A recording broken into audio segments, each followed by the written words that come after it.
Halo semuanya, selamat datang kembali di channel gue.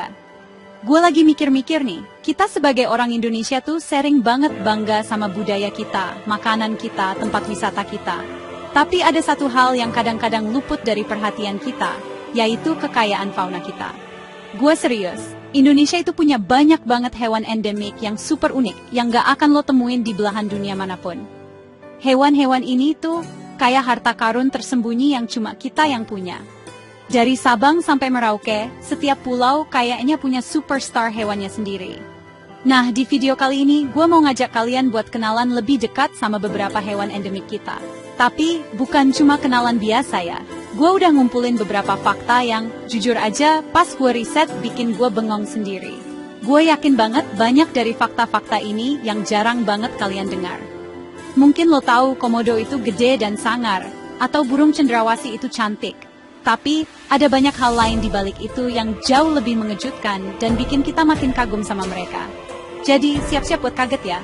Gua bakal bongkar sisi lain dari hewan-hewan yang mungkin selama ini cuma kita lihat sekilas di buku pelajaran atau di kebun binatang. Ini bukan cuma soal nambah wawasan, tapi juga soal gimana kita bisa lebih menghargai apa yang kita punya. Kita bakal lihat betapa cerdas, kuat, dan uniknya makhluk-makhluk ini. So, jangan kemana-mana, kita mulai petualangan kita sekarang. Oke, kita mulai dari yang paling ikonik, sang naga terakhir di dunia, komodo.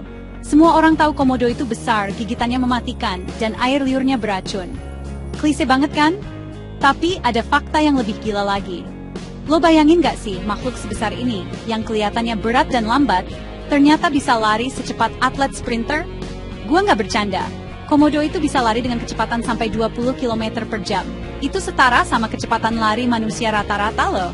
Jadi, kalau lo dikejar komodo, mendingan lo latihan lari dari sekarang. Mereka nggak cuma bisa lari di darat, tapi juga jago berenang dan bahkan bisa memanjat pohon waktu masih muda. Fakta lainnya yang bikin gue mikir, ini seriusan, adalah cara mereka berkembang biak. Selain kawin seperti biasa, komodo betina ternyata bisa melakukan sesuatu yang disebut parthenogenesis. Ini istilah kerennya buat virgin birth atau hamil tanpa pejantan. Jadi, si betina bisa menghasilkan telur yang subur tanpa dibuahi sama sekali.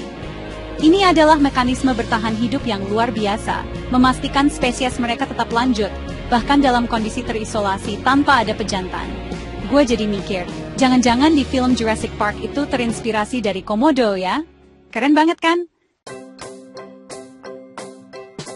Sekarang kita terbang ke timur Indonesia, ke Papua, buat ketemu sama burung cendrawasih.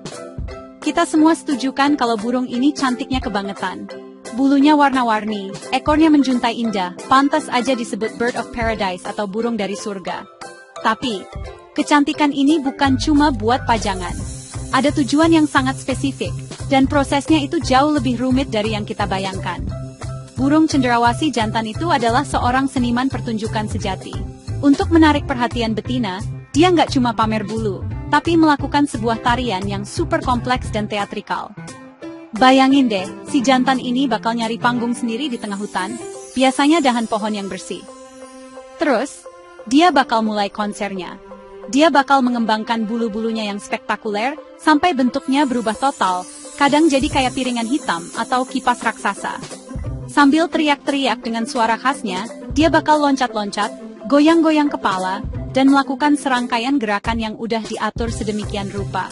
Ini tuh kayak audisi paling ketat di dunia hewan. Si betina bakal nonton dari jauh, menilai setiap gerakan. Kalau tariannya jelek, ya udah, ditolak. Jadi cendrawasih jantan itu tekanannya tinggi juga guys. Dari Papua, kita geser sedikit ke Sulawesi. Di sini ada hewan yang mungkin kelihatannya nggak seglamor cendrawasih atau segarang komodo, tapi nggak kalah unik. Kenalin anoa. Kalau lo lihat sekilas mungkin lo bakal mikir, ini kerbau kerdil ya? Ya, nggak salah-salah amat sih. Anoa ini memang masuk dalam keluarga kerbau, tapi ukurannya jauh lebih kecil, cuma setinggi kambing dewasa.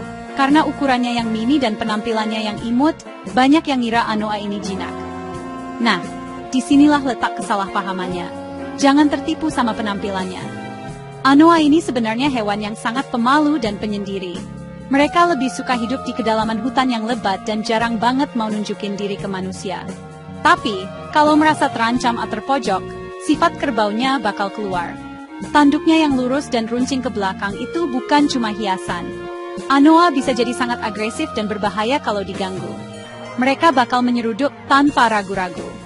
Jadi, meskipun ukurannya mini, Anoa ini adalah bukti nyata dari peribahasa kecil-kecil cabai rawit. Mereka adalah simbol kekuatan tersembunyi dari hutan Sulawesi. Lanjut, kita menyeberang ke pulau terbesar di Indonesia, Kalimantan. Di sini tinggal salah satu kerabat terdekat kita di dunia hewan, yaitu orangutan. Gue yakin lo semua tahu kalau orangutan itu pintar. Tapi sepintar apa sih? Nah, ini yang bikin gue kagum. Kepintaran mereka itu bukan cuma soal bisa meniru perilaku manusia di kebun binatang, tapi soal kemampuan mereka bertahan hidup di alam liar dengan cara-cara yang jenius.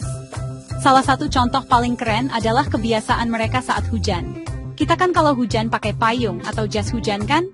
Orangutan juga gitu. Bedanya, payung mereka alami. Saat hujan mulai turun, orangutan nggak bakal panik cari tempat berteduh. Mereka dengan santainya bakal memetik beberapa lembar daun yang lebar, lalu menatanya di atas kepala mereka persis kayak kita lagi pakai payung. Ini bukan perilaku insting semata loh. Ini adalah perilaku yang dipelajari dan diwariskan dari generasi ke generasi. Ini menunjukkan kemampuan mereka untuk menggunakan alat, sebuah tanda kecerdasan tingkat tinggi. Selain itu, mereka juga membangun sarang yang berbeda setiap malam untuk tidur, dengan teknik arsitektur yang canggih biar kuat dan nyaman. Mereka ini benar-benar insinyur sipilnya dunia primata. Terakhir, kita terbang ke destinasi wisata favorit semua orang, Bali. Tapi kita nggak akan ke pantai, kita akan mencari sebuah permata hidup yang sangat langka. Namanya jalak Bali. Burung ini cantiknya elegan banget. Warnanya putih bersih, dengan semburat biru di sekitar matanya, dan jambul yang gagah. Bener-bener kayak bangsawan dari dunia burung. Tapi di balik keindahannya, ada sebuah kisah yang cukup menyedihkan. Jalak Bali adalah salah satu burung paling langka di dunia. Statusnya kritis dan terancam punah.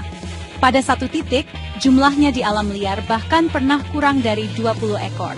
Keunikan jalak Bali bukan cuma dari kelangkaannya. Mereka adalah burung yang sangat setia. Jalak Bali itu monogami, artinya mereka cuma punya satu pasangan seumur hidupnya. Mereka akan melakukan segalanya bersama-sama, mulai dari mencari makan sampai membesarkan anak. Suara kicauannya juga sangat merdu dan bervariasi, gak heran kalau dulu banyak diburu. Fakta bahwa mereka hanya bisa ditemukan secara alami di satu tempat kecil di dunia, yaitu di Taman Nasional Bali Barat, membuat mereka menjadi simbol yang sangat berharga sekaligus rapuh dari keanekaragaman hayati Indonesia. Nasib mereka benar-benar ada di tangan kita. Gimana guys? Kaget kan lo semua? Dari komodo yang bisa lari cepat, cenderawasih yang jago nari, sampai orangutan yang pakai payung dari daun. Hewan-hewan endemik kita ini ternyata punya cerita dan keunikan yang jauh lebih dalam dari yang kita kira. Mereka bukan cuma gambar di buku atau pajangan di kebun binatang. Mereka adalah makhluk hidup yang cerdas, kuat, dan punya cara hidupnya sendiri yang luar biasa. Gue jadi makin sadar betapa beruntungnya kita hidup di negara yang sekaya ini. Ini semua adalah harta karun yang tak ternilai harganya. Tapi, kekayaan ini juga datang dengan tanggung jawab yang besar. Banyak dari hewan-hewan yang tadi kita bahas, seperti orangutan dan jalak Bali, statusnya terancam punah. Habitat mereka makin sempit, perburuan liar masih terjadi. Kalau kita cuma bisa kagum, tapi nggak melakukan apa-apa, mungkin beberapa tahun lagi anak cucu kita cuma bisa lihat mereka dari foto atau video kayak gini. Gua nggak mau itu terjadi. Kita semua punya peran, sekecil apapun itu. Bisa dengan tidak membeli produk dari hewan langka, mendukung organisasi konservasi, atau paling tidak menyebarkan kesadaran seperti yang lagi kita lakukan sekarang. Jadi, gue mau ngajak kalian semua, yuk kita sama-sama jadi penjaga harta karun ini. Kita jaga hutan kita jaga laut kita. Hai, supaya hewan-hewan endemik yang luar biasa ini bisa terus ada dan jadi kebanggaan Indonesia selamanya. Terima kasih udah nonton sampai akhir. Kalau kalian punya fakta unik lain tentang hewan Indonesia, jangan ragu buat tulis di kolom komentar ya. Sampai jumpa di video selanjutnya.